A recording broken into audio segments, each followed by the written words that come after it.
इस समय एक बड़ी खबर आ रही है, वो बता दें। ये बड़ी खबर दुबई से है। यहाँ प्रधानमंत्री नरेंद्र मोदी ने पीएम मोदी कतर के अमीर तमीम बिन हमद से मिले हैं, क्योंकि कतर की तरफ से जिस तरह से 8 भारतीयों को सजाए मौत सुनाई गई है कि शायद आज प्रधानमंत्री इस मुद्दे पर जरूर कुछ न कुछ अपनी बात कहेंगे।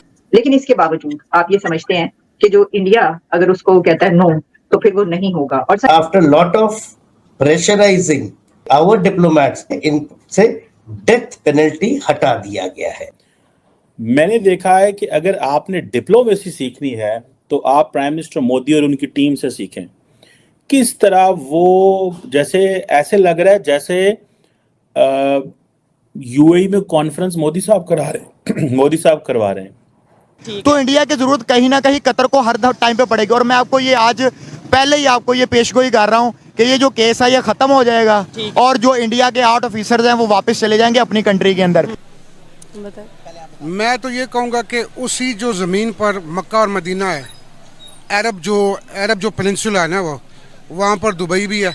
ठीक है, ये नहीं होना चाहिए था। कतर से चल रहे विवाद में भारत को एक बड़ी सफलता मिल गई है।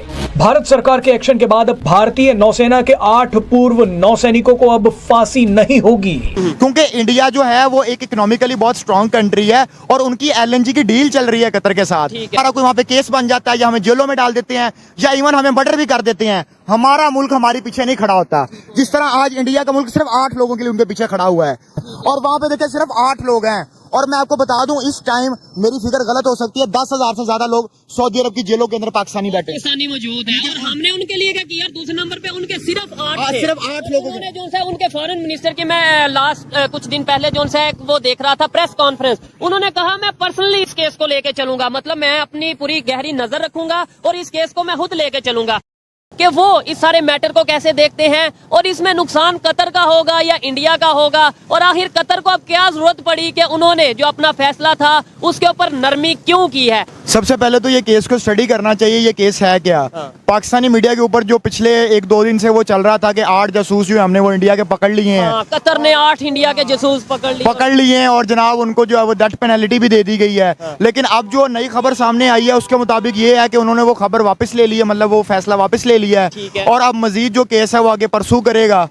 इसराइल की जो सी इंटेलिजेंस एजेंसी है, कहा यह जाता है दुनिया में बड़ी मतलब मानी जाती है, बड़ी उनके पास टेक्नोलॉजी है, ये है वो है, क्या उन्हें भी फिर इंडिया की जरूरत पड़ गई? लेट्स सपोज अगर वो जासूसी कर रहे थे इसराइल के लिए, तो इसका मतलब इसराइल को भी इंडिया की जरूरत पड़ गई जासूसी के लिए। जाहिर है, हम तो सारी जिंदगी यही सुनते रहे, ISI नंबर 1, ठीक है, तो हम वही सुनते रहे, लेकिन हकीकत में कुछ और था, हमें कुछ और पढ़ाया गया है और अब आपके सामने आ रहा है कि इंडिया की जरूरत पड़ रही है। और इंडिया वैसे भी इकोनॉमिकली हमसे बहुत आगे है, तो इंडिया की जरूरत कहीं ना कहीं कतर को हर टाइम पे पड़ेगी। और मैं आपको ये आज पहले ही आपको ये पेशगोई कर रहा हूँ कि ये जो केस है ये खत्म हो जाएगा और जो इंडिया के 8 ऑफिसर्स हैं वो वापस चले जाएंगे अपनी कंट्री के अंदर, क्योंकि इंडिया जो है वो एक इकोनॉमिकली बहुत स्ट्रॉन्ग कंट्री है और उनकी LNG की डील चल रही है कतर के साथ, जो कि 20 साल एक मुआहिदा और $1 ट्रिलियन मुआहिदा है, उसको कतर कभी भी नहीं खराब होने देगा। क्योंकि कतर की आप देखें ना, कतर की पूरी जो मईशत है वो ऑयल की बेस के ऊपर चल रही है और उसने अपनी LNG जो है उसको बेचनी है और 20 साल का ये पूरा उनका प्रोग्राम है। अच्छा नहीं, लेट्स सपोज एक दूसरी साइड पे अगर देखा जाए, लेट्स सपोज ये सजाए मौत हो जाती है,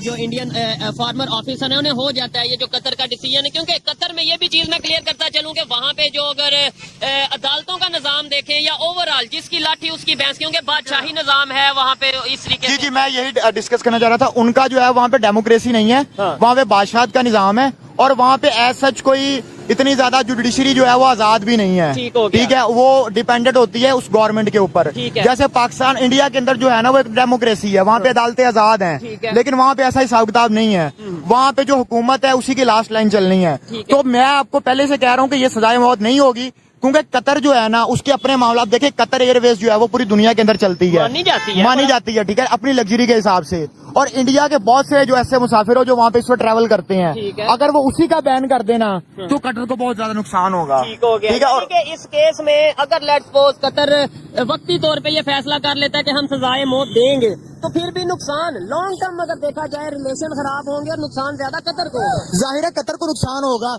इंडिया को तो कोई नुकसान नहीं होगा। अब देखिए इंडिया जो है वो बहुत बड़ी पॉपुलेशन है, वहाँ पे उनको हर चीज चाहिए और बाकी सारे मामले चाहिए, वो किसी और मुल्क से ले लेंगे, लेकिन इनकी जो पूरी की पूरी इकोनॉमी है वो डिपेंड कर रही होती है ऑयल के ऊपर। ये जितनी गल्फ कंट्रीज हैं, चाहे वो सऊदी अरब है, कतर है, ओमान है, जितने भी ये कंट्रीज हैं, इनकी ऑयल के ऊपर चल रही होती है। और इन्होंने इनके साथ डील बनाई और जो कि वो डील खराब करना कभी नहीं चाहेंगे और ना ये कभी डील खराब हो सकती है, इसलिए इनको वो फैसला वापस ही लेना पड़ेगा। अच्छा दिलशाद भाई, ये तो इंडिया का और कतर का आपस का एक इशू है, मामला चल रहा है और जो ओपनली पूरे नजर आ रहा है कि भाई इंडिया इसे बहुत बेहतर तरीके से लेके चल रहा है, लेकिन हमारा यहाँ पे ये डिस्कस करना मेरे ख्याल से उस तरीके से नहीं बनता कि भाई इंडिया ये जंग जीतेगा, यानी ये जो सी एक कानूनी जंग है, ये इंडिया जीतेगा, ये कतर जीतेगा। हमारा यहाँ पे जो मेन एक कंसर्न है कि इंडिया की फॉरेन पॉलिसी को देख ले, पाकिस्तान की फॉरेन पॉलिसी को देख ले। हमारे यहाँ पे भी बहुत सी ऐसी एग्जाम्पल, डॉक्टर आफिया सिद्दीकी की अगर बात करें, कितने ही सालों से वो वहाँ पे मतलब जेल में हैं और हमारे यहाँ पे नारे लगाए जाते हैं, हर इलेक्शन में ये कहा जाता है, मतलब एक मोटिव रखा हुआ है कि भाई आप हमें वोट दें, हम डॉक्टर आफिया सिद्दीकी को वापस लाएंगे, ना तो वो वापस आ रही हैं। सऊदीया की जेल में जो हमारे पाकिस्तानी जितने बड़ी तादाद में वहाँ पे मौजूद हैं, कैदी हैं, कोई किसी जुर्म में, कोई किसी जुर्म में, हम तो उन्हें नहीं छुड़वा पाते।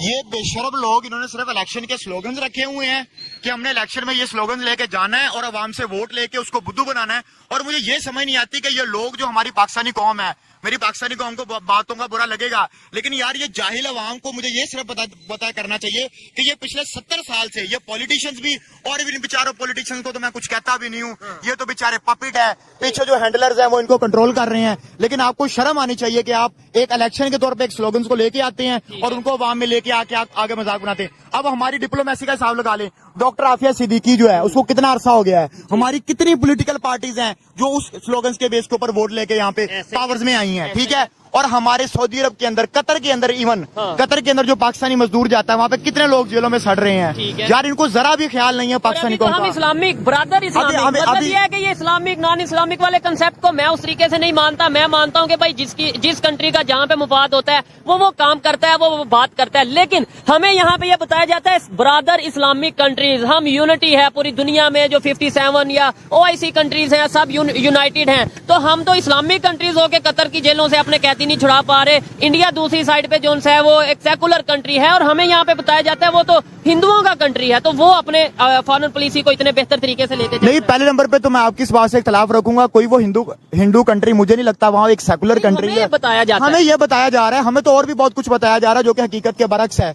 अभी भी देखिए हमारी डिप्लोमेसी का हिसाब लगा ले कि हमारे पास जो सऊदी अरब मुसलमान, ये जो हमारे मुसलमान कह लो, पाकिस्तानी कौम कह लो, वो कहते हैं कि हमारा सेकंड होम है। और भाई आपके सेकंड होम के अंदर आपके जो है वो मुल्क के जो लोग हैं, बेचारे मजदूर जो अपनी फैमिली के लिए रोजगार कमाने के लिए वहां पे गए। पहले नंबर पे तो मुझे ये बात बताएं, आपको यहाँ पे रोजगार के मौके क्रिएट करने चाहिए।